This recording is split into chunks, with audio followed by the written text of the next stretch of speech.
Vous arrivez à voir?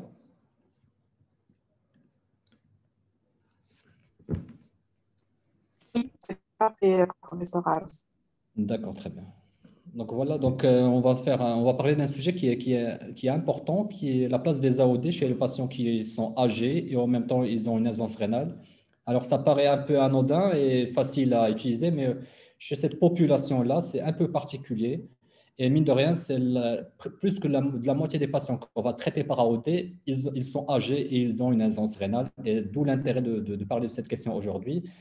Alors, tout le monde connaît l'intérêt des AOD, leur efficacité dans la prévention de la maladie thromboembolique. C'était prouvé par plusieurs études. Les AOD, ils étaient au moins aussi efficaces que l'AVK, voire un peu, avec une efficacité un peu supérieure par rapport aux AVK en termes de prévention d'AVC et d'embolisation systémique. Et en même temps, deuxième efficacité aussi, c'est la réduction des événements hémorragiques sous AOD par rapport aux AVK.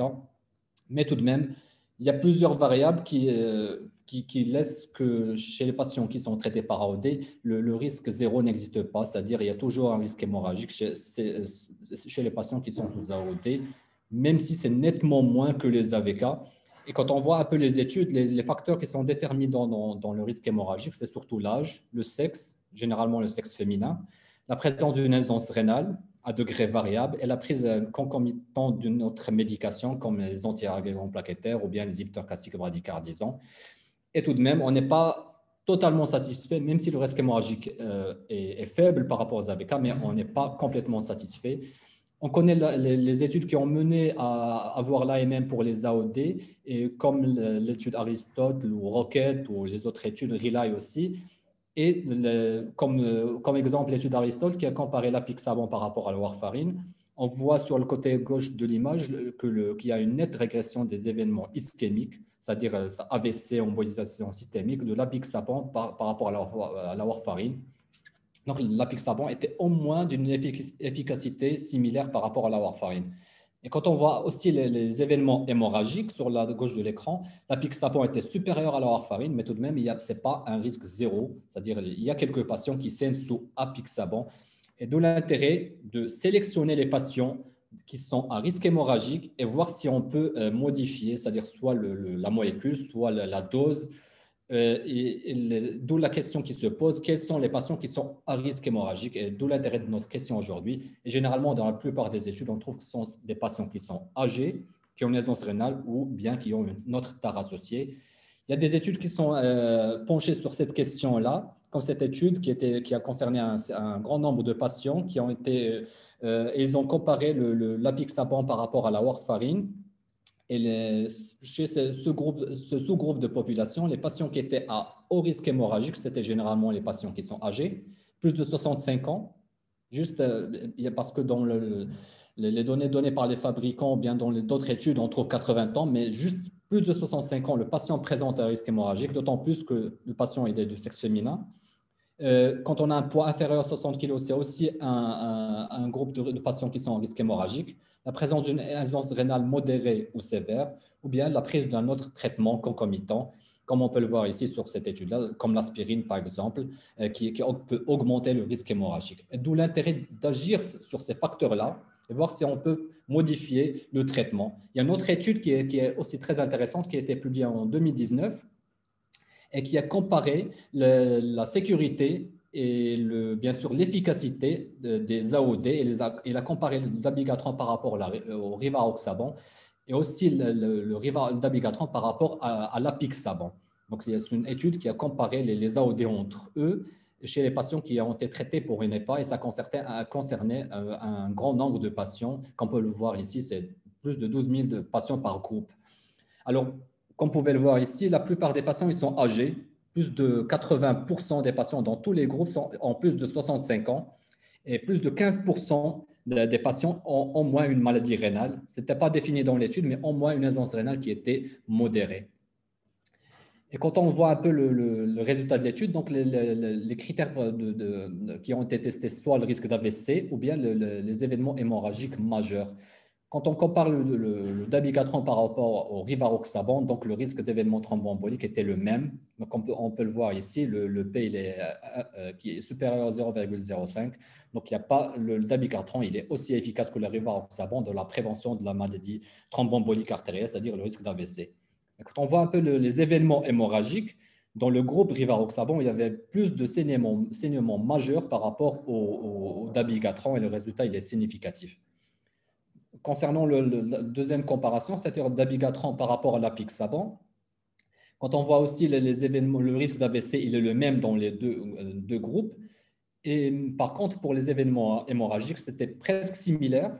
Donc, le P il est 0,07, mais tout de même, il y a plus d'événements dans le groupe dabigatran par rapport à l'apixaban. Mais ce qui nous pousse à étudier ce résultat encore plus, première chose, on voit les différents paramètres qui ont été étudiés en comparant en premier les dabigatran par rapport au rivaroxaban. Et ce qui faisait la différence entre dabigatran et rivaroxaban, et ce qui faisait qu'il y a plus d'événements hémorragiques majeurs dans le groupe rivaroxaban, c'était généralement le risque d'AVC hémorragique et de saignement intracrânien qui était significativement plus élevé dans le groupe rivaroxaban. Et sachant que dans cette étude-là, la dose qui était donnée aux patients, c'était la dose habituelle, pas la dose réduite.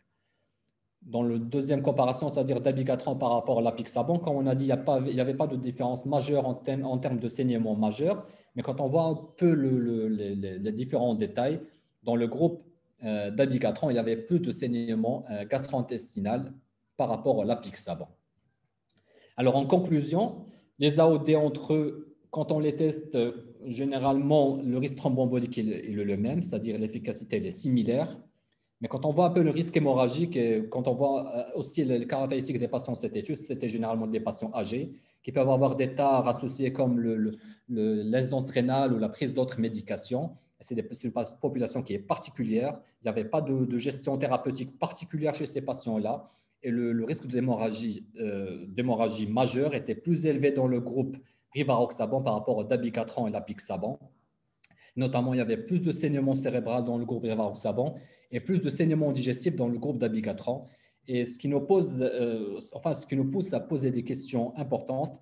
Si on traite un patient qui est âgé, il a une aisance rénale par un AOD, est-ce que le risque hémorragique est le même? Bien sûr, ce n'est pas le même. Le patient âgé et qui a une aisance rénale, il a un risque hémorragique qui est plus élevé. Et si on opte pour une thérapie particulière, est-ce qu'il faut réduire la dose? Est-ce qu'il faut, par exemple, changer carrément de molécule? Comme on peut le voir dans ces études-là, l'apixaban était associé à moins d'événements hémorragiques à des doses habituelles. Est-ce qui nous pousse à poser une troisième question ou à avoir une troisième réflexion? Les patients qui ont saigné moins, c'était les patients qui étaient sous AOD avec 2 prises par jour. Et quand on donne un AOD avec 2 prises par jour, on contrôle mieux la dose donnée et on contrôle mieux l'efficacité et le risque de saignement parce que la demi-vie ou bien le temps d'action du médicament, il est plus court que par rapport à un traitement qu'on donne en une seule prise par jour. Quand on voit un peu les recommandations, on connaît tous les doses qu'il faut donner. Pour l'apixaban, c'est 5 mg 2 fois par jour. Pour le dabigatran, c'est 150 mg 2 fois par jour. Et pour le rivaroxaban, c'est 20 mg une fois par jour. Bien sûr, pour les doses pour une thrombose veineuse profonde ou bien une embolie pulmonaire, on donne une dose d'attaque, généralement soit 7 jours pour l'apixaban ou pendant 3 semaines pour le rivaroxaban. Alors maintenant, comment ajuster les doses? Il y a des données qui ont été données par le laboratoire ou le fabricant. Et généralement, les données qui sortent le plus, c'est la fonction rénale ou bien le débit de filtration glomérulaire, l'âge, la prise d'autres médications, généralement pour le dabigatran concernant l'inhibiteur classique bradykardisant. Et on prend comme premier exemple, et une chose importante à savoir, si on veut calculer le DFG, c'est par la formule de Cockcroft. C'est celle qui a été utilisée dans les études. Donc, pour ajuster les doses, il faut se baser sur cette formule-là. Pour le dabigatran, généralement, son élimination, elle est rénale. Donc, quand le DFG il est moins de 30 ml par minute, quand la clairance elle est moins de 30 ml par minute, il ne faut pas donner le médicament, c'est contre-indiqué. Par contre, quand on a une clairance qui est entre 30 et 50, il faut soit baisser la dose à 110 mg 2 fois par jour. Et quand on a des patients qui prennent d'autres médicaments comme un inhibiteur classique bradykardisant ou bien quand ils sont âgés, il faut donner aussi une dose réduite à 110 mg fois 2 par jour. Pour le rivaroxaban, quand on a une clairance inférieure à 50, il faut baisser la dose à 15 mg par jour. Et il n'y a pas d'autres données qui ont été fournies pour le rivaroxaban, que ce soit l'âge ou presque d'autres médications.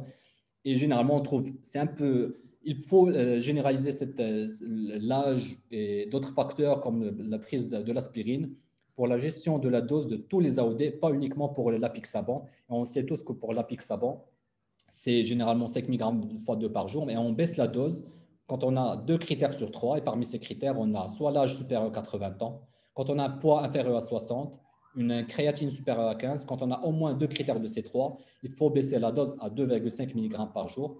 Et bien sûr, quand on a une clairance entre 15 et 30, on peut donner le rivaroxaban à dose 15 mg par jour. Et on peut donner aussi l'apixaban à une dose de 2,5 mg fois 2 par jour. Alors maintenant, deuxième question qu'on doit se poser, si on réduit la dose des AOD, est-ce qu'on sera toujours efficace? C'est-à-dire, est-ce qu'on va baisser le risque thromboembolique? Est-ce qu'on sera aussi efficace que la dose habituelle? Ou bien, et deuxième question aussi, c'est est-ce qu'on va réduire vraiment le risque hémorragique? Et il n'y a pas de risque hémorragique qui est surajouté, même si on baisse la dose. Alors pour ça, il y a quelques études qui ont été publiées. La première qui a testé l'apixaban chez les patients qui ont une FA avec une insuffisance rénale plus ou moins sévère avec un DFG entre 15 et 30 ml par minute. Donc c'est un groupe de patients donc, qui ont reçu l'apixaban et étaient comparés par rapport à la warfarine. Et 54% des patients étaient sous apixaban et 46% sous warfarine. Donc ils ont inclus tous les patients qui avaient une FA non valvulaire. Ils étaient sous dose réduite à 2,5 mg fois 2 par jour et le suivi était d'1 an. Et le critère composite primaire, c'était le risque d'essai, AVC, embolisation systémique et d'hémorragie majeure. Et tous ces critères ont été inclus dans un seul critère, c'était le critère composite. Alors, quand on voit un peu le résultat de cette étude, l'apixaban à 2,5 mg fois 2 par jour était supérieur à la warfarine en termes de critères composites primaires, c'est-à-dire décès, événements ischémiques et événements hémorragiques. Et quand on voit un peu les détails de cette étude, c'est vrai que le risque thromboembolique était presque le même dans les deux groupes de patients, warfarine et apixaban 2,5 mg par jour. Et le risque d'hémorragie aussi, c'était presque la même chose. C'était juste la mortalité toute cause qui était plus élevée dans le groupe warfarine. Une autre étude qui a testé tous les AOD, qui a évalué la dose réduite des AOD chez tous les patients. Alors, c'est une étude rétrospective qui a inclus 224 patients et ces patients ont été divisés en 3 groupes. Un groupe sous rivaroxaban, c'était le groupe prédominant, presque 50% des patients. Et le deuxième groupe sous apixaban, le troisième groupe sous dabigatran. Bien sûr, pour ces 3 molécules, c'était testé à dose réduite. Et l'objectif, il y avait 2 objectifs de cette étude. Le premier, voir si les médecins ont respecté les indications fournies par le fabricant, bien par le laboratoire, de la dose réduite. Et deuxième critère aussi objectif de cette étude, c'était le risque d'événements thromboemboliques et hémorragiques. Comme on peut le voir ici, les patients ont été divisés en 3 groupes. Et comme vous pouvez le voir ici, pour l'apixaban, il y a certains patients qui ont reçu 2,5 mg, enfin un seul patient qui a reçu 2,5 mg une fois par jour. Il y a des patients qui ont reçu le rivaroxaban 10 mg par jour. Ça ne figure dans aucune étude pour la prévention de la maladie thromboembolique artérielle. Et le dabigatran, il y a des patients qui ont reçu 75 mg en prise unique. Donc, sur les 1680 patients, il y avait 224 qui avaient une dose réduite, soit 13% des patients. Et un élément qui sort de cette étude qui est important, seulement 43% des patients avaient une dose réduite qui respectait les recommandations fournies par le laboratoire. 54% dans le groupe rivaroxaban. L'apixaban, il y a seulement 10% chez qui ont respecté les doses ou les indications de la dose réduite. Et dabigatran, 32%. Et on peut le voir sur le diagramme juste à droite. Pour le dabigatran, ce sont les patients qui sont en rang rose. Et figurez-vous qu'il y a des patients qui avaient une clairance de la créatinine inférieure à 30 et ils recevaient le dabigatran ce qui était hors indication, c'était même contre-indiqué si on se réfère aux recommandations. Alors, pour les événements thromboemboliques et hémorragiques, donc on commence par les événements thromboemboliques, c'était comparable entre les trois groupes. Donc, il n'y avait pas d'événement thromboembolique surajouté si on réduit la dose de molécules par rapport à l'autre. Par contre, pour le saignement, on va voir uniquement le pourcentage. Le plus grand pourcentage de saignement était dans le groupe dabigatran et c'était presque de 23%. 18% sur rivaroxaban avait saigné et 17% sur apixaban. Donc, il y avait plus d'hémorragie dans le groupe dabigatran et c'était généralement un saignement gastro-intestinal. Et quand on voit un peu les caractéristiques des patients qui avaient saigné, généralement, c'est des patients âgés, plus de 65 ans. C'est plus de 90% des patients. Donc, si on voit l'âge qui est fourni pour lequel on baisse la dose, c'est généralement 80 ans pour les recommandations, mais ici, dans les études, c'est généralement plus de 65 ans. Il y a un risque hémorragique, d'autant plus qu'on a d'autres facteurs qui peuvent augmenter le risque hémorragique, comme un saignement ultérieur, comme la prise d'autres médications, comme on peut le voir ici dans cette étude. Il y avait des patients qui étaient sous aspirine et clopidogrel. Et ce sont des patients qui avaient saigné et c'était presque 90% avaient une autre prise, soit d'aspirine ou de clopidogrel. Et bien sûr, le débit de filtration glomérulaire chez tous les trois groupes de patients avait un débit de filtration glomérulaire qui était inférieur à 60, et généralement aux alentours de 40. Donc, population âgée avec une insuffisance rénale qui paraît modérée, avec d'autres facteurs comme le saignement ultérieur ou d'autres prises d'autres médicaments, sont des éléments qui augmentent le risque hémorragique. Donc, en conclusion, si on réduit les doses, donc il n'y a pas d'augmentation du risque thromboembolique. Donc, en quelque sorte, on est rassuré quand on réduit la dose. Le risque hémorragique, il n'est pas très important, mais tout de même, il y a un risque hémorragique plus élevé pour le dabigatran par rapport au rivaroxaban et l'apixaban. Dans cette étude, il y a quelques limites, comme l'échantillon qui était faible, donc le nombre de patients était un peu faible, et le plus grand nombre de patients étaient sous rivaroxaban, mais tout de même, ça n'empêche pas l'interprétation des résultats. Et c'est une étude, bien sûr, rétrospective, donc il faut une étude qui est prospective pour avoir un résultat qui est plus concret. Il y a d'autres études qui ont essayé parce que pour réduire la dose de l'apixaban, il faut 2 critères sur 3. Et généralement, on n'a pas toujours les 3 critères, essentiellement le poids. Donc, pour certains patients, on n'a pas le poids, ou des fois, on n'a pas la clairance de la créatinine. Mais c'est deux choses les plus importantes, c'était l'âge et la clairance de la créatinine. Et cette étude, elle a évalué si on pouvait réduire, au lieu des 3 critères, se baser uniquement sur 2 critères pour réduire la dose du traitement. Et comme on peut le voir ici sur la partie droite de l'étude, en comparant les 2 critères par rapport aux 3 critères, il y a un gap de 6,4%. Donc 6,4% chez qui on peut ne pas réduire la dose alors que ce sont des patients qui sont à haut risque hémorragique, chez qui il faut baisser la dose de l'AOD. Et dans cette étude, c'était l'apixaban. Bien sûr aussi pour les patients, une chose qui est importante chez les patients qu'on traite par AOD et qui généralement qui sont âgés, il faut suivre la fonction rénale. Il y a toujours un risque d'aggravation de la fonction rénale. Bien sûr, l'aggravation de la fonction rénale, comme dans cette étude-là, elle se fait de façon plus importante avec la warfarine par rapport aux AOD. Mais tout de même, dans le suivi, il faut toujours contrôler la fonction rénale parce que le risque hémorragique d'aujourd'hui n'est pas celui d'après un an. Donc, au total, normalement, si on doit se baser pour les données fournies par les fabricants, par les laboratoires, pour le rivaroxaban, il n'y a que l'âge. Pour le dabigatran, ce n'est pas toujours clair. Il y a des études qui sont en cours, mais généralement, c'est la clairance de la créatinine. Pour le rivaroxaban, c'est la clairance de la créatinine. Pour l'apixaban, c'est plus ou moins le plus complet parce qu'il y a 3 critères. Mais tout de même, pour tous les AOD, il faut avoir une attitude qui est commune, pas uniquement pour l'apixaban. Il y a plusieurs éléments à prendre en considération, essentiellement l'âge. Si on a un âge qui est plus de 65 ans, le patient il est considéré comme âgé, pas très âgé, mais il est âgé, donc il y a un risque hémorragique. Si on a une fonction rénale qui est altérée, c'est un patient qui a aussi un risque hémorragique élevé. Il faut voir aussi si le patient prend d'autres médications comme les antiagrégants plaquettaires, les inhibiteurs classiques bradykardisants, la prise d'anti-inflammatoires et le poids. Et généralement, si on a au moins 2 de ces critères, comme par exemple l'âge et l'altération de la fonction rénale, il faut envisager sérieusement à baisser la dose de l'AOD. Et comme on a vu dans les études, il n'y a pas d'augmentation du risque thromboembolique, mais le risque hémorragique donc, si on baisse la dose, généralement, on est safe.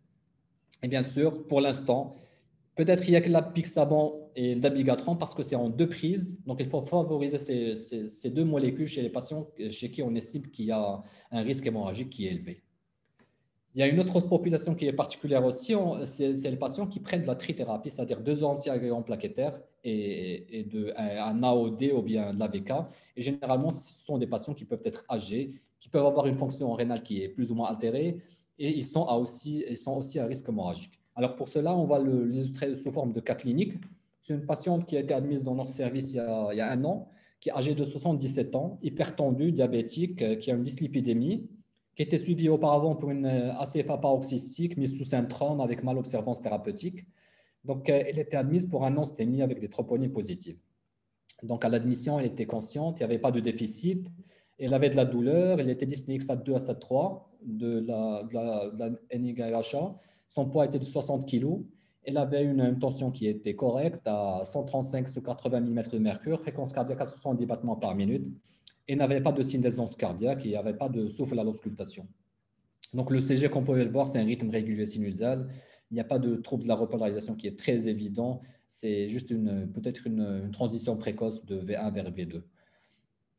Donc à l'échographie, il n'y avait rien de particulier. Une bonne fonction du ventricule gauche. La fraction d'éjection 60%. Les pressions de remplissage sont basses. Il n'y avait pas de valvulopathie micro-aortique. Il n'y a pas d'hypertension pulmonaire.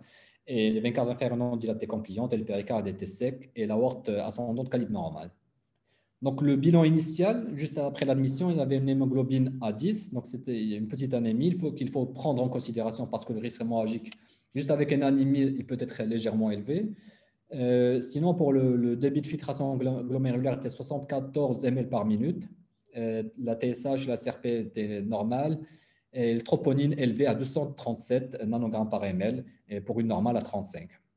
On a fait un bilan d'hémostase, mais je n'ai pas mis le résultat parce que la patiente, initialement, elle prenait le syndrome.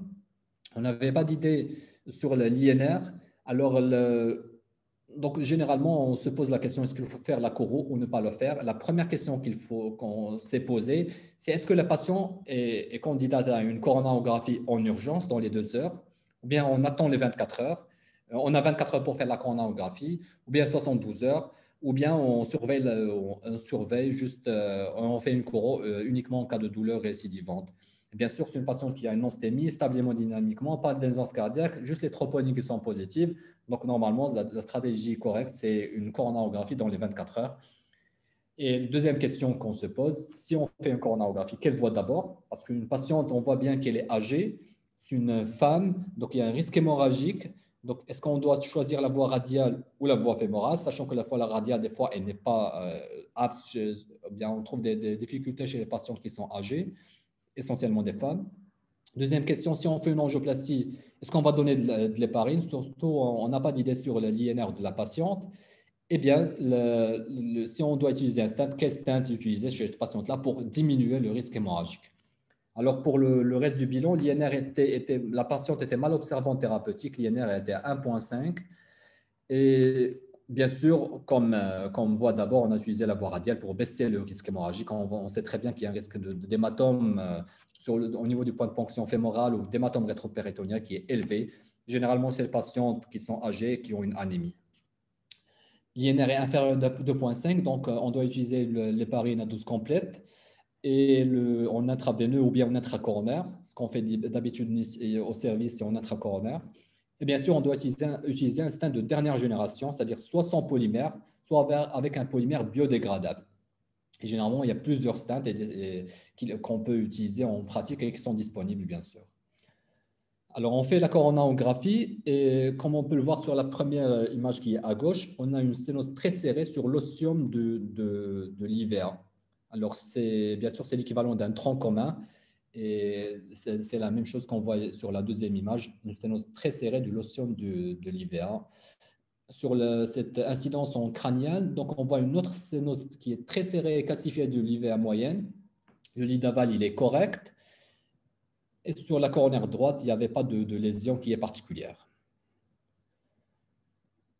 Alors maintenant, la conduite à tenir, on avait discuté soit une angioplastie, soit un pontage. Et les éléments qu'on doit prendre en considération, c'est le syntax score, calculer le risque chirurgical par le STS score et l'Euroscore et voir s'il y a un terrain de fragilité qui peut contre-indiquer la chirurgie.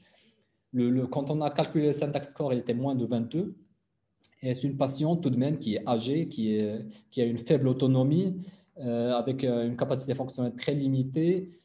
Et bien sûr, on a opté pour une angioplastie. Et bien sûr, le syntax score inférieur à 22, ça ne contre-indique pas la chirurgie, mais c'est un risque équivalent, ou un bénéfice équivalent entre l'angioplastie et la chirurgie. Et c'est les deux en classe 1A.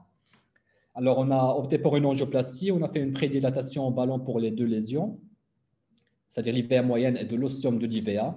Et on a placé au départ deux stents, un sur l'IVA moyenne et un deuxième prenant le tronc commun et l'IVA proximal. Alors, comme on peut voir le résultat ici, le résultat est correct sur l'IVA. On a une bonne ouverture des lésions. Par contre, sur l'ostium de la circonflexe, on a un petit pincement par le stent. Alors, on a ouvert l'émail au départ par un ballon.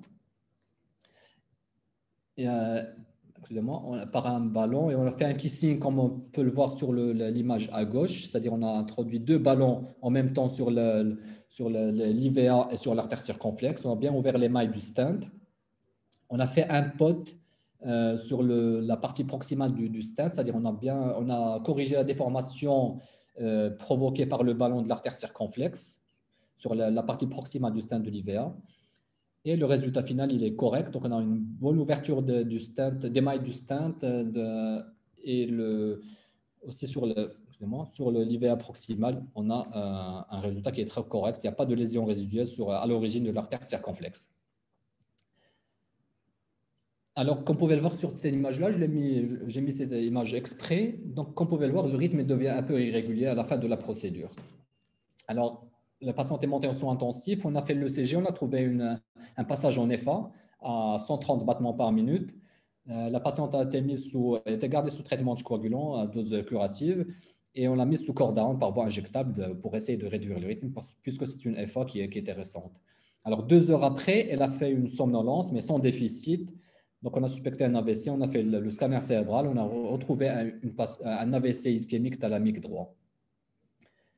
Donc, quand on voit après le risque thromboembolique hémorragique chez cette patiente-là, le CHA2DS2-VASc il est à 7 et le ASBLET il est à 4. Donc, c'est une patiente qui est à haut risque hémorragique et en même temps à haut risque ischémique.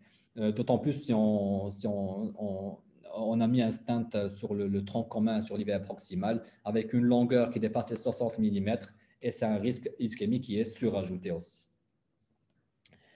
Alors, initialement, c'est une patiente qui a un score de Nice entre 8 et 15. Il est modéré. Donc, on sera autorisé à reprendre le traitement anticoagulant après 6 jours, après un scanner cérébral de contrôle. Donc, on a fait le scanner cérébral de contrôle. Il n'y avait pas de risque, il n'y avait pas d'infarcissement hémorragique. Alors, la question qui se pose par la suite, quel régime antithrombotique il faut choisir? Est-ce qu'on opte pour une triple thérapie à base d'aspirine, clopidogrel, soit avec un AVK ou un AOD, ou bien on opte directement, puisqu'il y a un risque hémorragique qui est élevé, vers une bithérapie à base de clopidogrel avec AOD ou AVK, ou bien avec prasugrel, ticagrelor avec un AOD ou un AVK, sachant que même cette patiente-là présente aussi un risque ischémique qui est élevé. Quatrième question, si on opte soit pour une trithérapie, l'aspirine, on va la garder combien de temps? Est-ce qu'on la garde pendant une semaine ou un mois? Et bien sûr, si on opte après par la suite, soit pour la bithérapie, après l'arrêt de l'aspirine ou la bithérapie d'emblée, est-ce qu'on va opter pour une durée de la bithérapie pendant 3 mois, 6 mois ou 1 an? Alors, il y a plusieurs éléments à prendre en considération, comme les caractéristiques du patient, l'âge, le sexe, si le patient a présenté s'il a des antécédents d'événements hémorragiques, la présentation clinique, est-ce que c'était aigu ou chronique ou une maladie coronarienne chronique, le patient, s'il a d'autres comorbidités comme l'aisance rénale ou bien l'aisance cardiaque, c'est 2 éléments qui sont importants. Si le patient il prend d'autres traitements concomitants, et bien sûr, il faut respecter aussi des éléments de la procédure, comme la voie d'abord, comme on en a parlé tout à l'heure, la radiale versus fémorale, pour diminuer le risque hémorragique. Et tous ces éléments-là, il faut les prendre en considération pour comparer le risque ischémique au risque hémorragique pour choisir le régime antithrombotique idéal pour la patiente. Quand on voit toutes les études qui ont été publiées pour la trithérapie, donc il y en a pas mal. Et la plupart des études, ils ont comparé 2 ou 3 éléments essentiels. Première chose, l'AVK par rapport à l'AOD. Deuxième chose, le clopidogrel, la bithérapie par rapport à la trithérapie. Et troisième chose, c'est la durée de la bi ou la trithérapie. Et je ne vais pas vous détailler toutes les études, mais au final, les recommandations ont fait le point. Si on a un risque ischémique qui est élevé, il faut donner une trithérapie pendant 1 mois. Puis après, on arrête l'aspirine et on garde une bithérapie à base d'AOD, préférentiellement un AOD avec le clopidogrel. Alors, il faut toujours opter pour un clopidogrel avec un AOD pour diminuer le risque hémorragique. Si le risque hémorragique il est très élevé, à ce moment-là, qu'est-ce qu'on fait? On arrête l'aspirine au bout d'une semaine ou après la sortie de l'hôpital et on garde une bithérapie, généralement pendant 6 mois, à base d'AOD et de préférence le clopidogrel. Et après 6 mois, on peut arrêter le clopidogrel et garder l'AOD seul. La stratégie de défaut, c'est généralement l'équivalent du patient à risque hémorragique, à risque ischémique qui est élevé. Alors, il y a aussi un élément qui est important. L'association en bithérapie du ticagrelor ou du prasugrel avec l'AOD ou bien l'AVK, mais essentiellement l'AOD, n'est pas contre-indiquée à 100%. C'est une classe 2BC, mais qu'il faut éviter au maximum parce qu'il y a un risque hémorragique tout de même plus élevé par rapport au clopidogrel avec l'AOD. Alors, chez cette patiente-là, il y a un risque hémorragique qui est élevé, donc on a arrêté l'aspirine après 1 semaine et on a gardé l'AOD à dose réduite. Généralement, même si on n'a pas tous les critères ici, mais c'est une patiente qui est âgée, elle a fait une AVC ischémique, donc il y a un risque tout de même hémorragique. Donc on l'a gardé à dose réduite avec le clopidogrel pendant 6 mois. Et par la suite, on a arrêté le clopidogrel avec beaucoup de précautions parce que généralement, il y a un stade au niveau du tronc commun, mais généralement, on a placé un stade 3e génération. Donc en quelque sorte, on est un peu rassuré.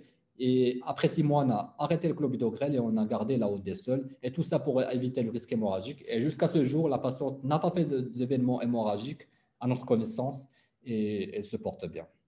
Donc voilà, merci pour votre attention.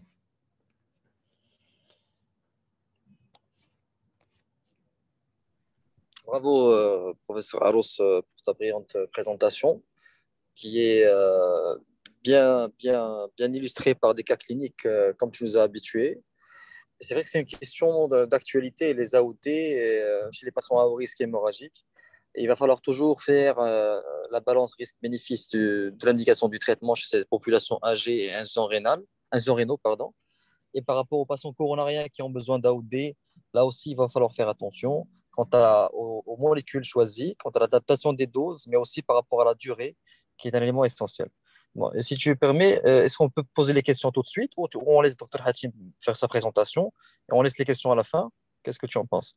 Je pense qu'on laisse les questions à la On fin. laisse les questions à la fin? Ouais, ouais, D'accord. je suis d'accord avec toi. Merci. D'accord. Bonjour tout le monde. Je suis désolée, j'avais un souci de connexion. Bravo Salim, oui, effectivement. Donc, ta présentation était bien complète et beaucoup d'apports. Donc, comme vous venez de le dire, on laissera les questions à la fin. Donc, on va donner tout de suite la parole à Dr Hajar Hatim pour présenter sa présentation. Et toujours est-il, en attendant qu'elle prépare sa diapo, s'il y a une question qui vous paraît brûlante, vous pouvez toujours la poser. Bonjour, laboratoire Pfizer. Je ne sais pas qui c'est qui est avec nous, la mienne, j'imagine. Bonjour. Oui, bonjour. Donc, merci d'être avec nous et de supporter la formation médicale continue. Merci, professeur, de nous avoir donné l'occasion d'être présent avec vous. Okay. Yeah. Donc, madame, je peux commencer? Donc, oui, c'est déjà prêt. Oui. Donc, merci, professeur. Donc, tout d'abord, je tiens à remercier le laboratoire Pfizer pour sa participation dans notre formation continue. Donc, permettez-moi de vous présenter mon topo d'aujourd'hui traitant les accidents hémorragiques aux anticoagulants oraux directs.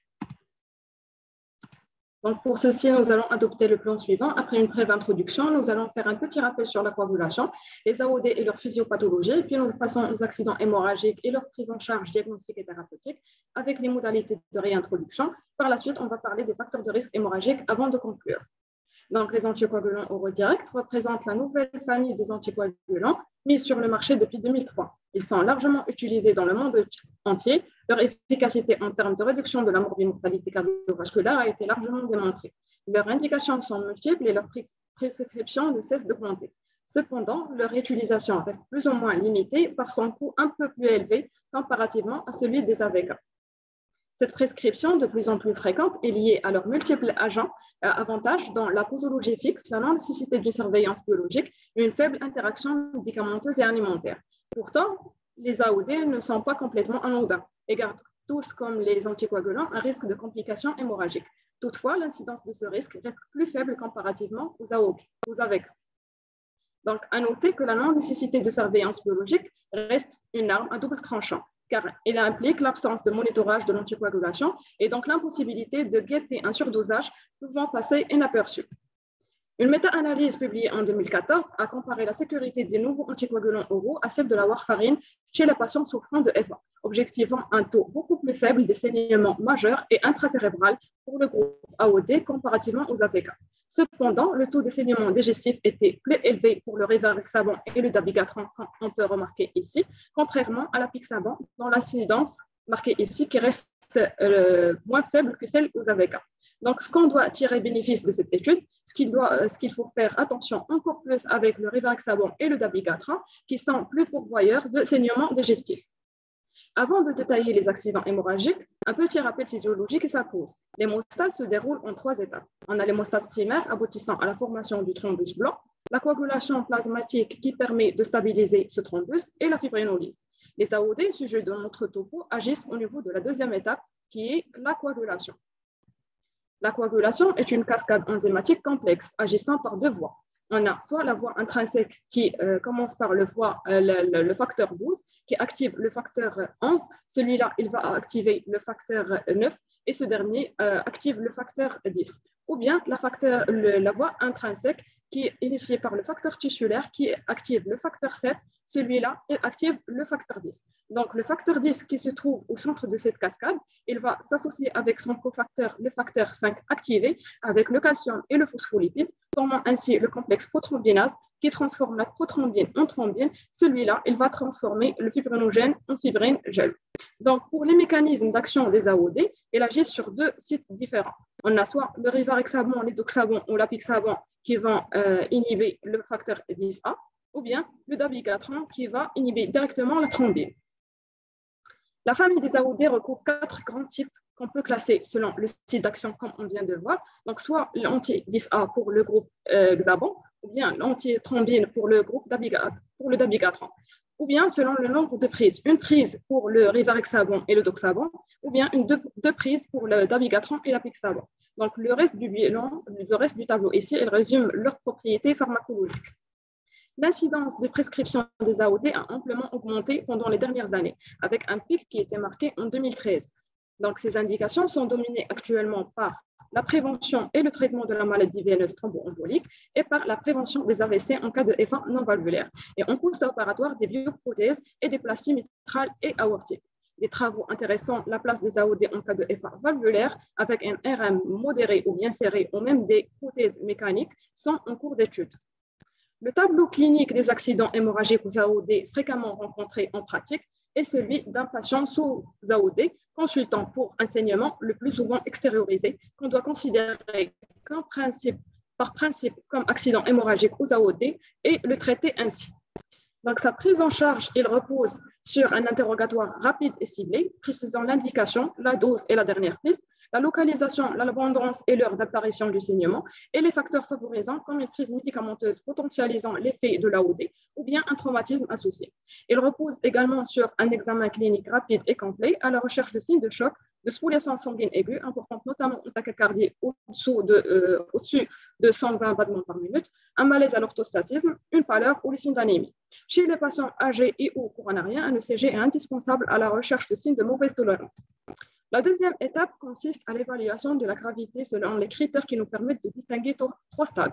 On a soit le saignement mineur, soit le saignement majeur sans engagement du pronostic vital, ou bien le saignement majeur avec engagement du pronostic vital. Cette stratification, elle repose sur les critères suivants. On a le saignement majeur sans engagement du pronostic vital qui se définit par une localisation critique intracérébrale, intramédulaire, intraoculaire, rétropéritonéale, intra-articulaire, péricardique ou un hématome musculaire, une déglobulisation supérieure ou égale 2 grammes par décilitre, ou bien la nécessité d'une transfusion d'au moins 2 kg globulaires. Celui engageant le pronostic vital est se définit par la présence d'un saignement intracrânien symptomatique fatal, une déglobulisation supérieure ou égale 5 grammes par décilitre, la nécessité d'une transfusion d'au moins 4 kg globulaires ou bien le recours à des agents innotropositifs pour garder une tension correcte ou à un geste chirurgical hémostatique. Donc, la présence d'un seul critère suffit pour parler d'un saignement majeur engageant le pronostic vital. Quant au saignement mineur, il comprend les saignements qui ne répondent pas aux critères déjà cités. Donc, l'étape suivante est la réalisation d'un bilan biologique en urgence, en parallèle, bien sûr, des autres étapes. Ce bilan doit comprendre une fonction rénale pour détecter une insuffisance rénale pouvant être la cause de surdosage, un taux d'hémoglobine reflétant le retentissement et la gravité du saignement, et bien sûr, un bilan d'hémostase, un dosage de l'activité anti-LIS-A ou idéalement un dosage plasmatique des taux des AOD pour confirmer à 100% le surdosage. On a dit que l'idéal, c'est le dosage des taux plasmatiques des AOD. Mais que faire si ce dernier n'est pas disponible ou non réalisable? Donc, dans ce cas, une estimation des taux plasmatiques est possible l'heure de la dernière prise. Par exemple, si la dernière prise date de plus de 24 heures chez un patient avec une fonction rénale qui est normale, on va presque être sûr que le taux plasmatique est normal, puisque, comme vous voyez ici, le délai d'élimination des AOD chez un patient avec une fonction normale ne dépasse pas les 24 heures. Par contre, chez un patient en insuffisance rénale avec un DFG qui est inférieur à 30, avec une dernière prise qui date de moins de 24 heures, dans ce cas, on sera plus orienté vers des taux plasmatiques élevés parce que l'élimination en cas de DFG inférieur à 30 ml par minute, il nécessite plus de 48 heures. Donc, cette méthode, elle est également utilisée pour l'évaluation des taux plasmatiques en préopératoire. Sinon, on peut également recourir au test d'hémostase habituel. Donc, pour le dabigatran, c'est la TCA qui reflète mieux la concentration plasmatique. Elle a une très bonne valeur prédictive négative. Donc, une TCA normale témoigne une valeur résiduelle basse. Pour le rivaroxaban, c'est le TP, donc qui reflète le taux plasmatique. Donc, un taux normal de TP va plus nous orienter vers une valeur résiduelle qui est basse. Sur ces deux figures traitant la corrélation entre le TP et les concentrations d'apixaban et de rivaroxaban, on remarque que plus les doses résiduelles dans l'organisme est importante, donc passons ici de 0 à 800, comme l'apixaban, c'est pareil pour le rivaroxaban, donc le TP sera plus bas, qui est tout à fait logique. Donc, après avoir stratifié le risque, on passe maintenant à la prise en charge thérapeutique. Cette dernière a conduit d'arrêter le saignement, restaurer la coagulation et traiter les facteurs de risque et les comorbidités pouvant favoriser ou aggraver le saignement. Afin de réaliser ces buts, plusieurs moyens sont disponibles. Ceux visant à l'arrêt du saignement, dont les moyens hémostatiques locaux, la compression mécanique et le geste endoscopique, radiologique ou même chirurgical, et d'autres permettant le rétablissement de la coagulation, soit en agissant sur la neutralisation de l'hémostase ou bien à la diminution de la biodisponibilité des AOD. L'utilisation de ces moyens va être guidée par les indications qu'on va détailler par la suite.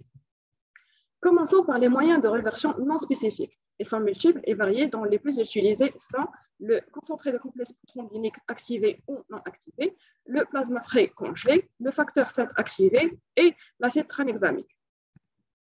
Le plasma frais congelé permet l'apport de différents facteurs de la coagulation. La quantité recommandée en général de 15 à 30 ml par kilo. L'utilisation du PFC est limitée par plusieurs facteurs dont la compatibilité ABO et le délai de décongélation. Donc, ceci est une source de retard d'administration dépassant les 8 heures. Si son utilisation est limitée aussi par des effets indésirables autres, comprenant le risque de surcharge volumique vu l'importance du volume administré et du coup le risque de WAP ou d'œdème cérébral, et aussi par le risque de lésions pulmonaires aiguës liées à la transfusion. C'est pour cela les recommandations de bonne pratique de l'AFSAP ont précisé les indications du plasma fréquent clé en cas de nécessité d'apport d'un volume liquidien tel un choc hémorragique par exemple, ou en cas de la non-disponibilité du CCP. En ce qui concerne le CCP, ou bien le concentré de complexe prothrombienique, il comprend les 4 facteurs vitamine K dépendants non activés dans le 2, le 7, le 9 et le 10, en plus de la protéine C et la protéine S. Donc, ils sont appelés PPSP pour prothrombienne, proconvertine, le Stewart et le facteur anti-hémophilique B. Celui commercialisé au Maroc est l'Octaplex. Donc, il corrige immédiatement le déficit de la coagulation, mais de façon non durable du fait de la demi-vie courte des facteurs injectés. Il est administré par perfusion lente de 3 à 10 minutes ou bien par SAP avec une vitesse de 4 ml par minute. Selon cette étude publiée en 2017, les posologies de CCP nécessaires pour la neutralisation des AOD sont a priori 2 fois plus élevées que celles pour les AVK, soit 50 unités par kilo pour les AOD contre 25 unités par kilo pour les AVK. Le FEIBA ou le complexe prothrombienique activé présente l'avantage théorique de combiner l'effet du facteur 7 activé et celui de CCP. Cependant, leur utilisation reste limitée. Ceci est dû à leur indisponibilité et quelques accidents thrombotiques rapportés comme effet secondaire. Cela souligne la nécessité de les garder pour les accidents graves, d'éviter une surréversion et de mieux opter pour la dose minimale efficace possible. En ce qui concerne le facteur 7 activé, donc, il permet l'apport du facteur 7 seul, sans les autres facteurs, une normalisation rapide, environ 10 minutes après son administration. Une co-administration avec le CCP sera nécessaire pour obtenir un effet hémostatique durable. L'administration du facteur 7 activé n'a aujourd'hui qu'une place très limitée, indiquée en cas d'épuisement des autres moyens de substitution. Cette limitation de prescription est due à quelques accidents thrombotiques, type d'AVC ou d'IDM, qui ont été rapportés comme effet secondaire du facteur 7 activé. Donc, dans une cohorte large menée sur la sécurité du facteur 7 activé, ils ont objectivé que le traitement par de fortes doses de facteur 7, en dehors des indications, a augmenté de manière significative le risque d'événements thromboemboliques artériels, mais pas veineux, en particulier chez les patients âgés. Pour l'acide tranexamique ou l'hexacil, c'est l'antifibrinolytique le plus utilisé. Il inhibe les activités fibrinolytiques de la plasmine en formant un complexe avec le plasminogène. La posologie administrée est de 1 g intraveineuse. Sa demi-vie est courte, d'où l'intérêt de renouveler la dose chaque 6 heures si nécessaire. Son utilisation en situation d'hémorragique réduit le volume de la transfusion sanguine nécessaire et améliore le pronostic global. En plus de ses avantages multiples, dont le faible coût et son caractère dénu d'effets indésirables graves. Une étude publiée en 2012 a analysé l'effet des agents non spécifiques, le CCP, le FEIBA et le facteur 7 activé pour la réversion des AOD, reposant sur des données ex vivo avec un test d'hémostase. Donc, comme c'est schématisé ici, donc la courbe en bleu représente la formation de la thrombine dans les conditions physiologiques, celle à côté en rouge, elle représente sa formation en cas de surdosage aux AOD. Donc, comparativement, on peut remarquer qu'il y a, si on a un surdosage aux AOD, on a un retard de fabrication de la thrombine et on va parler d'une augmentation de lag time et on a une quantité qui est moins importante par rapport à celle aux conditions physiologiques et on va parler d'une réduction de l'air sous la courbe. Donc, après réintroduction ici du facteur 7 activé, on remarque une correction du lag time qui va revenir à l'état normal, mais sans correction de la quantité de la thrombine fabriquée. Pour le CCP, on remarque la correction plutôt de la quantité, donc avec retour à la normale, mais le lag time, il est toujours retardé. Pour le FEIBA, on remarque la correction des deux, et le lag time et la quantité de thrombine fabriquée. Donc, sur ce modèle, donc, le FEIBA a été placé en première intention lorsque les accidents hémorragiques engagent immédiatement le pronostic vital comme les hémorragies intracrâniennes, le CCP en première intention pour les autres hémorragies graves, et enfin le facteur 7 activé qui n'apparaît qu'en deuxième intention dans tous les cas. Passons maintenant aux moyens assurant une diminution de la biodisponibilité des AOD. On a le charbon actif qui permet de limiter l'absorption des AOD, d'augmenter leur élimination et donc diminuer leur concentration plasmatique. Pour la posologie nécessaire, la Haute Autorité de Santé recommande d'administrer 30 à 50 grammes chez l'adulte. C'est la première prise si la dernière prise est récente dans les 2 heures, mais il y a peu d'études qui vérifient son efficacité. Donc, cette dernière, l'efficacité, a été évaluée dans cette étude chez les malades sous apixaban et on déduit que l'administration de charbon actif jusqu'à 6 heures après l'apixaban a réduit l'exposition à ce dernier et a facilité son élimination. Ces résultats suggèrent que le charbon actif il peut être utile dans la gestion du surdosage ou bien l'ingestion accidentelle récente d'apixaban. En cas de besoin, on peut recourir à d'autres moyens non pharmacologiques pour diminuer la biodisponibilité comme l'hémodialyse. Elle n'est pas envisageable pour les hexavans puisqu'ils sont fortement liés aux protéines plasmatiques. Par contre, le dabigatran n'étant que faiblement lié, il est théoriquement dialysable. Donc, cependant, c'est une technique qui est difficile à mettre en œuvre en situation d'urgence, surtout avec les troubles de la coagulation. Donc, parmi les cas rapportés, la dialyse elle permet de diminuer les taux ferriques en dabigatran, mais avec un effet rebond qui a été décrit à la fin de la dialyse. Dans certains cas, malgré la décroissance des concentrations plasmatiques, l'hémorragie s'est prolongée jusqu'à décès du patient. C'est pour cela son indication sera limitée et considérée en cas d'absence d'antidote. Détaillons maintenant les antidotes spécifiques. L'antidote spécifique du dabigatran est l'édarucizumab. C'est un antidote disponible en France depuis 2015, inhibant le dabigatran. Les autres anticoagulants directs ne sont pas affectés par l'édarucizumab. Son délai d'action est rapide de quelques minutes. Il est disponible en flacon de 50 ml contenant 2,5 g. Donc, la dose recommandée de l'édarucizumab est de 5 g administrée par voie intraveineuse, soit en bolus, soit en mini-perf. Une seconde dose de 5 g peut être réadministrée si besoin. Donc, un monitorage biologique doit être maintenu après son administration parce que 5 g peut ne pas neutraliser complètement un taux élevé d'abigatran et une réascension est possible dans les 12 heures à 24 heures après l'injection. En ce qui concerne les antidotes des AOD anti-10A, on a en premier l'andexanate alpha. C'est un analogue recombinant du facteur 10A modifié. Il agit avec précision comme lueur pour cibler et emprisonner l'hexavan et également les inhibiteurs injectables tels que l'inoxaparine et le fontaparinox. Son effet il est rapide de 2 à 5 minutes et dure 3 heures environ. Sa demi-vie courte nécessite une administration continue par ça. Donc, 2 doses sont en cours d'étude. On a sur 2 essais séparés, on a l'annexe A et l'annexe R. Donc, la première, elle étudie la posologie, commençant par un bolus de 400 mg suivi d'une perfusion continue de 4 mg par minute pendant 100 à 20 minutes. Et la deuxième, étudie le démarrage avec un bolus de 800 mg suivi d'une perfusion continue de 8 mg par minute pendant 120 minutes. Donc, le double. D'autres antidotes anti-10A sont possibles comme l'aripazine, le complexe facteur 10 activé et la thrombine, mais ils sont toujours en cours d'étude. Maintenant, et après avoir détaillé les modalités de prise en charge spécifiques et non spécifiques, on passe aux indications. Ces derniers vont être guidés par le stade de gravité qu'on a déjà établi au début. En cas de saignement mineur, donc la conduite à tenir est de retarder ou éliminer la prochaine prise, revoir une comédication, rediscuter le choix de l'AOD et sa posologie.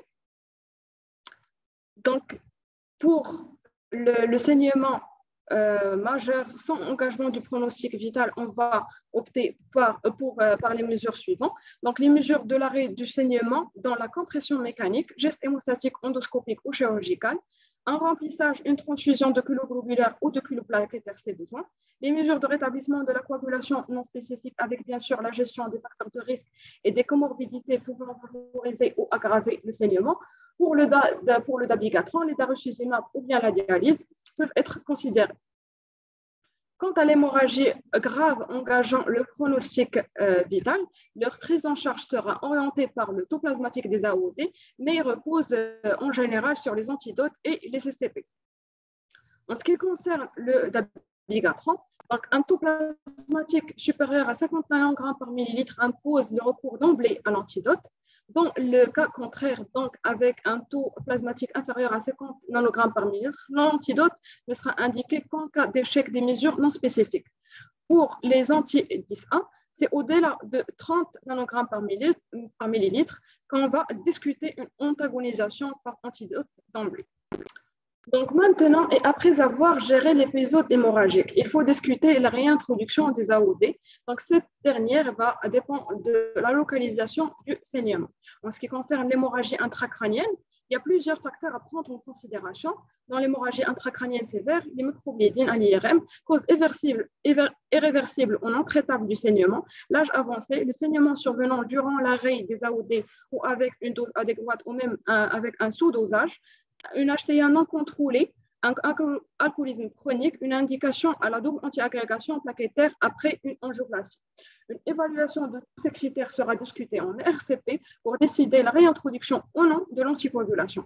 Dans le cas où l'anticoagulation est maintenue, la reprise se fait en général dans les 4 à 8 semaines. Dans le cas contraire, c'est-à-dire l'arrêt définitif de l'AOD, les thérapies non pharmacologiques peuvent être envisagées comme la mise en place d'un filtre cave temporaire en cas de TVP ou embolie pulmonaire proximale récente ou l'occlusion de l'auricule gauche en cas de F1. Pour l'hémorragie digestive, les critères à évaluer sont l'âge avancé, la non-identification du siège du saignement, une angiodysplasie multiple, cause irréversible ou non traitable du saignement, un saignement survenant durant l'arrêt des AOD, un alcoolisme chronique ou bien une indication à la double antiagrégation plaquettaire. De même, intracrânienne, on va suivre la même démarche, sauf que le délai de la reprise des AOD est de 4 à 7 jours. Donc, en dehors de ces deux situations, intracrânienne et digestif, la décision de reprise de l'anticoagulation est discutée en cas par cas en fonction de la balance bénéfice-risque et la réintroduction se fait en général après 1 à 2 semaines. Donc, voyons maintenant les facteurs de risque hémorragique. Donc, la prévention de la survenue des accidents hémorragiques elle est primordiale et repose essentiellement sur la recherche et la gestion des facteurs de risque. Ces derniers peuvent être liés soit au patient, soit au traitement. Quant aux interactions alimentaires et médicamenteuses, ces dernières sont peu incriminées dans les accidents aux AOD comparativement aux AVK. Pour les facteurs liés aux patients, on a l'âge avancé, les poids extrêmes, les comorbidités rénales, hépatiques ou cardiaques, antécédents d'AVC ou d'hémorragie digestive, une HTA surtout celle mal équilibrée, une anémie ou une prédisposition génétique, dont il faut agir surtout sur ce modifiable. Pour les facteurs liés au traitement, on a la durée et l'intensité du traitement. Donc, plus le traitement est prolongé et les posologies sont élevées, plus le risque de survenue des complications hémorragiques est important. Et aussi, les contre-indications dont le non-respect prédispose largement au risque hémorragique. À noter que chaque accident hémorragique représente une autre occasion pour chercher ces contre-indications, les modifier ou les éliminer si c'est possible. Donc, la majeure contre-indication des AOD est l'insuffisance rénale. Je ne vais pas tarder là-dessus. Donc, elle était parfaitement détaillée par le professeur Aroux. En ce qui concerne les interactions médicamenteuses, certes, les AOD sont faibles. Les interactions médicamenteuses et alimentaires des AOD sont faibles, mais reste à souligner notamment les absolus dans le dronedarone, qui est un antiarythmique de classe 3. Sa liaison avec le dabigatran ou bien avec le rivaroxaban, elle est contre-indiquée, marquée ici sur le tableau en rouge. En ce qui concerne les interactions à éviter, marquées ici en orange, c'est celle de l'association de verapamil avec le dabigatran ou bien le dronedarone avec l'édoxaban.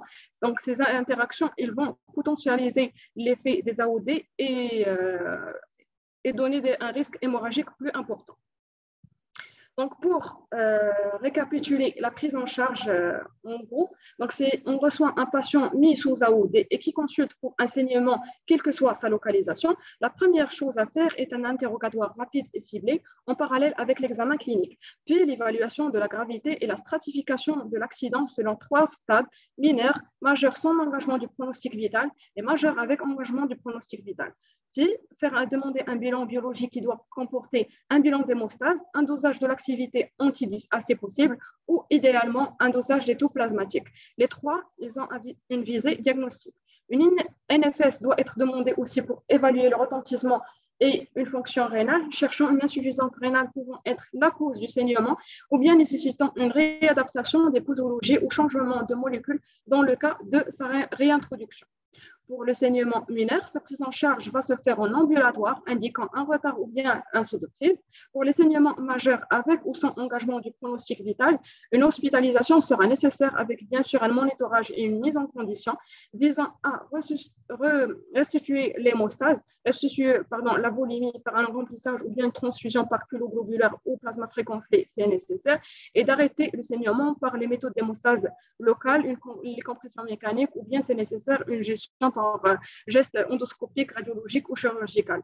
Donc, la différence de prise en charge entre les deux saignements majeurs engageant ou non le pronostic vital, il réside dans la restitution de l'hémostase. Si le pronostic vital est non engagé, les mesures non spécifiques sont à démarrer en premier. En cas d'engagement du pronostic vital, le choix des molécules dépendra des taux plasmatiques circulants mesurés ou estimés, comme on a déjà détaillé. Donc, un antidote est indiqué d'emblée si le taux d'abigatran est supérieur à 50 nanogrammes par millilitre. Dans les autres cas, c'est les mesures non spécifiques qui occupent le premier rang et l'utilisation de l'antidote peut être discutée selon la réponse du patient. Pour la prise en charge secondaire, elle est commune pour tous les stades, incluant un contrôle biologique évaluant ainsi l'efficacité des molécules utilisées et la nécessité ou non d'une dose supplémentaire avec en parallèle la gestion des facteurs de risque et des comorbidités aggravant le tableau. Un bilan étiologique du saignement cherchant ainsi une autre cause de l'hémorragie, soit traumatique, néoplasique ou autre, pouvant passer inaperçu est mise à tort sur le compte des accidents liés seulement aux AOD. Le bilan étiologique va être orienté par le tableau clinique et comportera une imagerie, une TDM thoracique, un TAP, une fibroscopie et un dosage des marqueurs tumoraux, toujours selon l'orientation clinique. Et puis, après, on n'aura que rediscuter en RCP la réintroduction des AOD. Donc, pour take-home message, donc les AOD sont les anticoagulants du futur. Donc, tout patient sous AOD présentant un saignement doit bénéficier d'un examen clinique visant à déterminer la gravité du saignement. Pour les accidents hémorragiques majeurs avec ou sans engagement du pronostic vital, il faut démarrer immédiatement les mesures non spécifiques visant à rétablir la coagulation et plus ou moins les mesures hémostatiques locales. Les antidotes spécifiques ne doivent être utilisés que lors des accidents hémorragiques majeurs, et ceci dans 3 situations particulières. Une élévation des taux plasmatiques des AOD confirmée à la biologie, une élévation des taux plasmatiques prédite selon l'heure de la dernière prise et la fonction rénale, ou bien en cas d'échec des autres mesures. Un accident hémorragique aux AOD doit toujours faire rechercher une étiologie sous-jacente, autre que le surdosage, notamment une néoplasie ou bien un ulcère gastrique. La reprise doit toujours se faire en général selon le rapport bénéfice-risque, avec réadaptation des posologies selon la fonction rénale et selon le terrain du patient. Merci pour votre attention. Merci beaucoup, Dr Hatim, pour ta belle présentation. Merci à Salim aussi. Donc, la discussion est ouverte. Si vous pouvez poser la question, aussi bien pour les 2 présentations, le Dr Aros ou Dr Hajar Hatim. Bonsoir, madame. Oui, bonsoir. Alors, c'est Dr Atlas, résident en première année. Donc, je tiens tout d'abord à féliciter le professeur Salim pour la qualité de sa présentation et également ma collègue Dr Hatim Hajar pour cette excellente présentation. Et j'ai une petite question, s'il vous plaît, que j'adresse principalement à Dr Hajar Hatim. Pourquoi est-ce que le DFG est calculé selon la méthode de Cockcroft au lieu de la formule MDRD dans de telles situations? Merci. Donc, bonjour Dr Atlas et merci pour la question. Donc, c'est tout simplement, on utilise la méthode Cockcroft à la place de la méthode MDRD parce que les études qui ont établi ces seuils ont utilisé le Cockcroft au lieu de la MDRD. Donc, on doit les suivre pour ne pas fausser la fonction rénale et le taux de DFG. C'est juste c'est juste ça. Tout à l'heure, professeur Salim l'a mentionné, effectivement, parce que toutes les études ont été faites sur cette base et pour pouvoir suivre ces études, il faut respecter le design des études pour pouvoir dire que c'est valable ou pas valable. Merci beaucoup pour cette question. D'accord. Merci beaucoup, madame, et merci à Dr. Hatim, à professeur Arous. Oui. Si tu as, Arous, autre chose à ajouter, tu peux. Vas-y. Non, c'est la même chose. On a parlé de la dernière fois même avec Dr. Hatim. Donc, les études ont été menées avec la formule de Cockcroft. Donc, il faut, pour être dans dans le respect des recommandations des études qui ont été faites, il vaut mieux suivre la formule de Cockcroft. Même si, il ne faut pas le cacher, d'habitude, on utilise le MDRD sans le faire exprès, sans le savoir des fois. Mais de préférence, avec les AOD, il vaut mieux utiliser la formule de Cockcroft, même pour les patients très âgés. Je pense qu'il Bonjour, bonjour y a une autre professeur. question. Oui, oui. Bonjour, je suis docteur Etechfi, résident en première année. Tout d'abord, je voudrais vous remercier Dr Hatim pour le choix du sujet. J'ai une question à vous, professeur.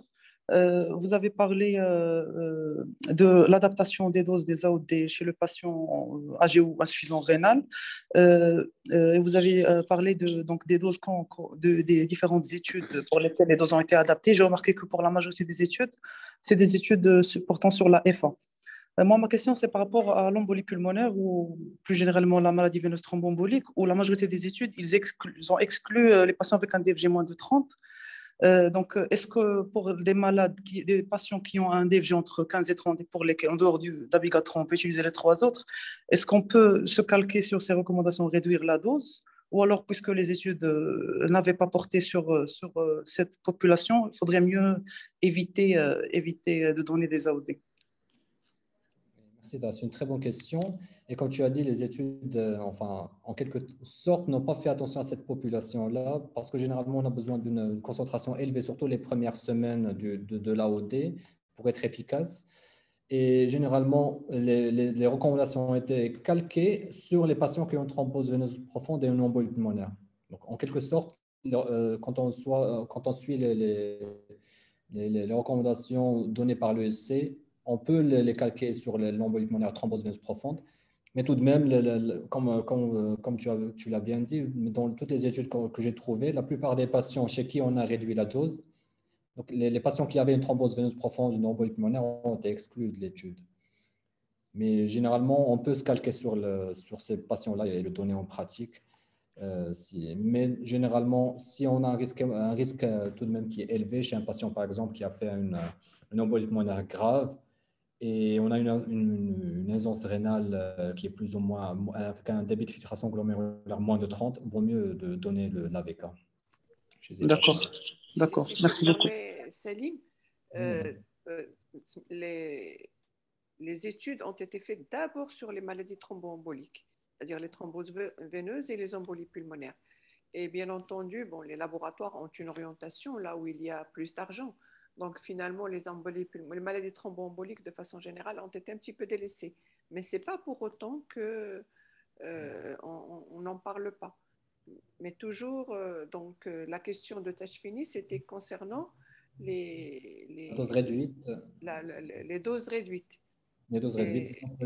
Et cela, c'est vrai qu'on les trouve beaucoup plus chez les sujets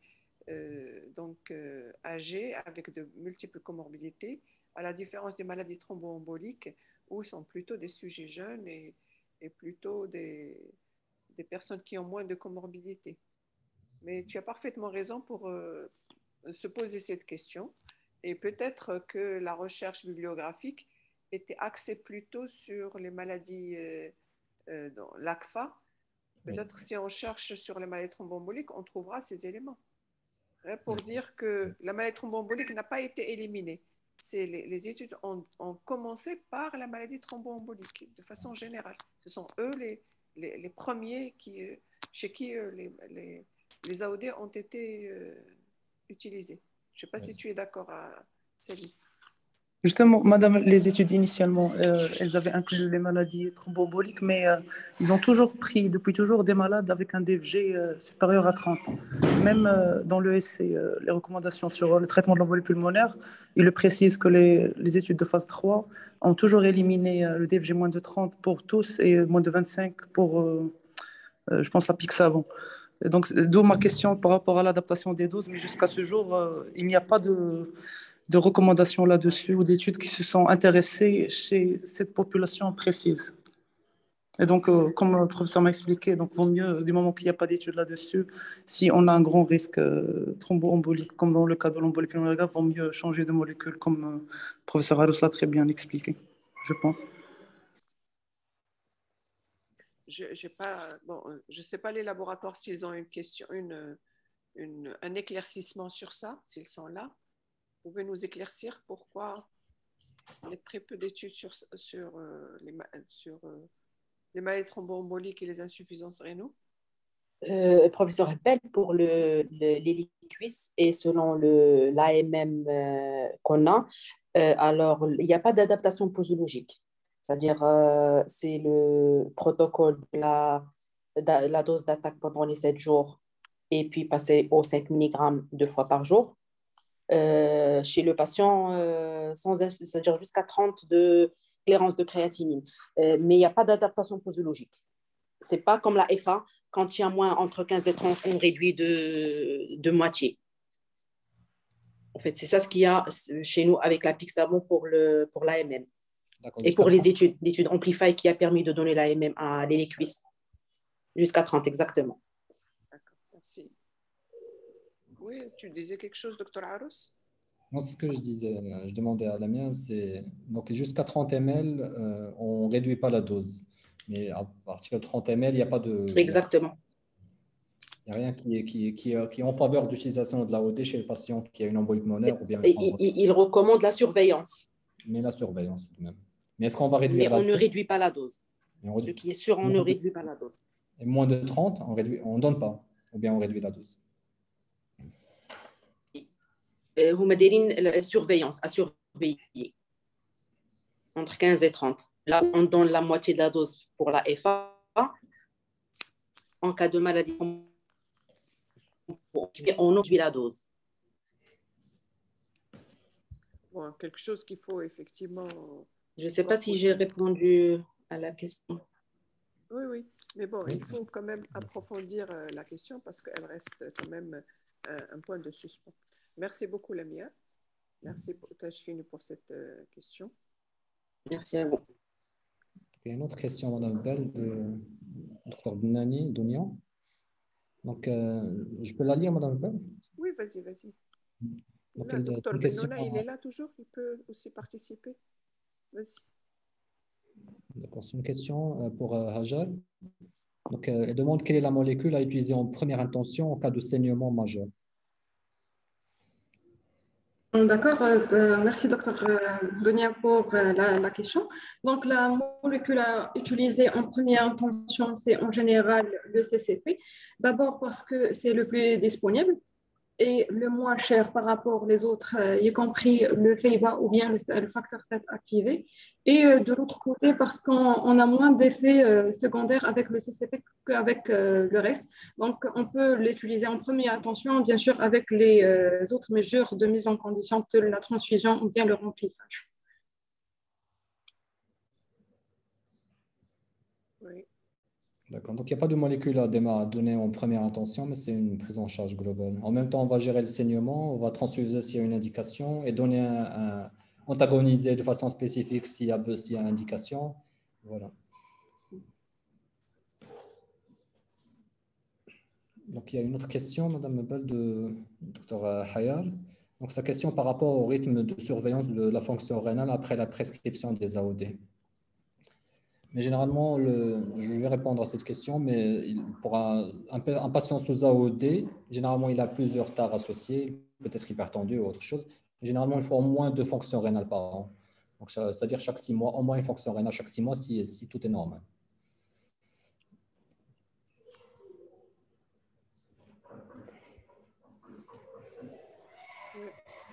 D'accord. Est-ce que tu as autre chose à ajouter, docteur Hatim? Non, non, madame, c'est ce que j'ai trouvé également. Donc, on fait soit chaque 6 mois à 1 an, soit après la modification des posologies, c'est nécessaire.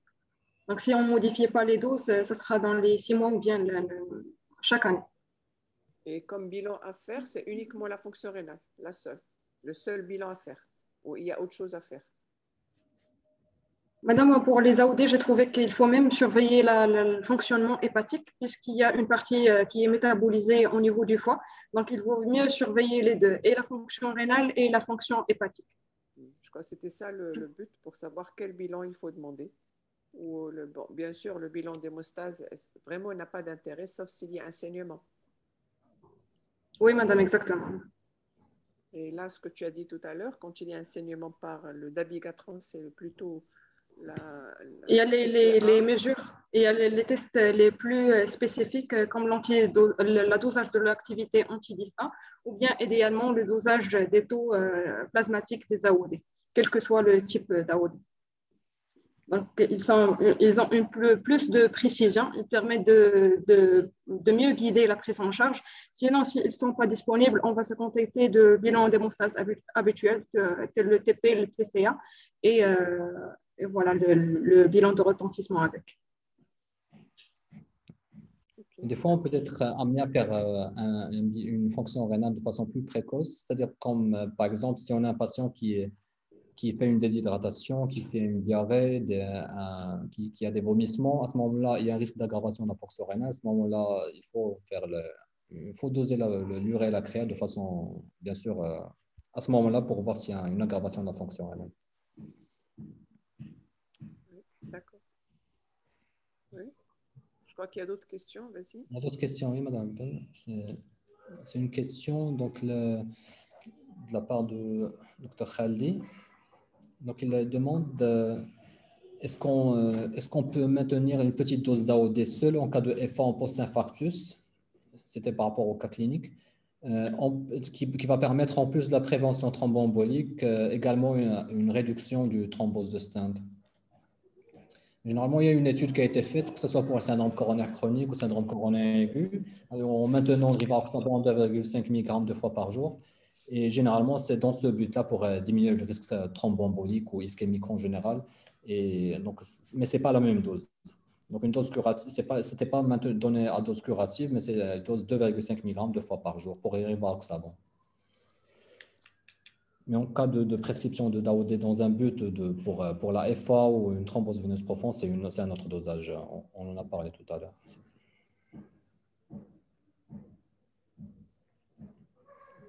Je ne sais pas si j'ai répondu à la question de Dr Khaldi.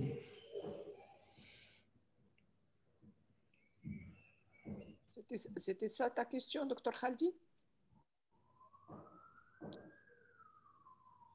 Oui, madame, c'était ça ma question. Effectivement, donc le but est différent. Le fait de donner 2,5 2 fois par jour dans les maladies, dans les syndromes coronaires, c'est un autre but. C'est pas la même. Le traitement bon, c'est vrai qu'on est en train de parler de la FA.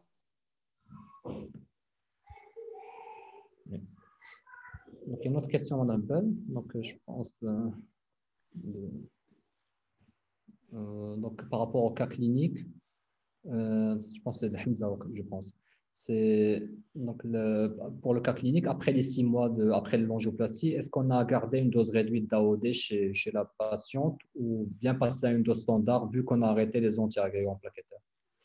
Je pense que c'est une très, très bonne question, mais c'est des choses qui doivent, généralement, ça ne figure pas dans les recommandations, mais c'est laissé au médecin traitant. Et des fois, on fait des choses aux recommandations, mais qui peuvent être bénéfiques pour le patient. Chez cette patiente qui est âgée, moi, je n'opterai pas, même si elle n'a pas été stentée depuis le départ, je donnerai une dose réduite depuis le départ. Ce que je fais d'habitude, surtout pour le rivaroxaban, je donne généralement 15 mg. Pour l'apixaban, généralement, on peut passer à la dose normale, c'est-à-dire 5 mg fois 2 par jour, puisqu'on a un seul critère, si on suit les recommandations. C'était plus ou moins, on a juste l'âge. Mais généralement, chez cette patient-là, on a gardé une dose réduite et on n'est pas passé à la dose standard. Pour ce genre de patient, bon, c'est vrai, moi je serais tentée de, comme elle avait un double stent où c'était un petit peu laborieux les stents, etc. Je sais pas, bon, moi personnellement, j'aurais laissé quand même un anti-agrégant plaquettaire. Et donc, vous êtes permis de l'arrêter au bout de 6 mois. Je ne sais pas, bon, c'est personnel. J'aurais laissé quand même un anti-agrégant plaquettaire. Qu'est-ce que tu penses? Exactement. C'est des fois, on a cette crainte-là et on laisse les anti-agrégants plaquettaires, surtout on laisse de l'aspirine. Mais chez cette patiente-là, donc, on a opté pour suivre les recommandations parce que s'il arrive après, il fait un saignement, généralement, ce sera notre faute parce qu'on a laissé l'aspirine ou bien le clopidogrel par la suite.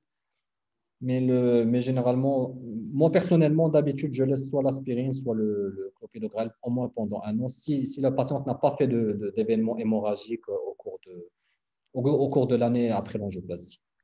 Justement, toujours dans le même ordre d'idée, est-ce que ces patientes, si on recalcule le risque hémorragique et ischémique, probablement, il y aurait un changement dans le risque.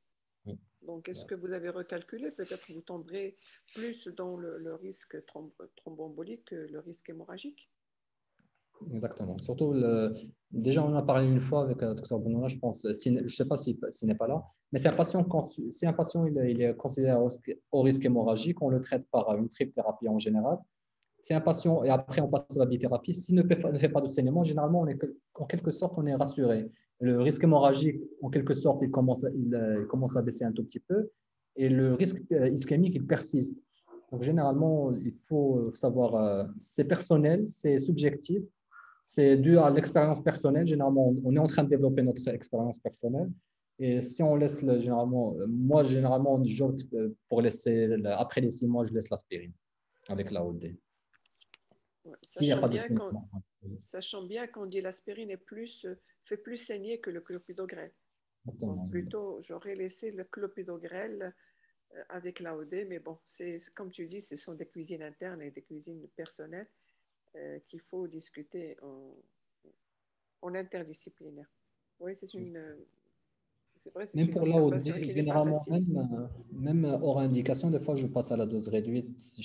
Par exemple, j'ai un patient qui a fait un AVC hémorragique il y a un an, ou bien un saignement spontané ou un saignement digestif, et j'ai cet antécédent-là, mais c'est un patient qui peut avoir 64 ans, et il a un bon poids, il n'a pas de...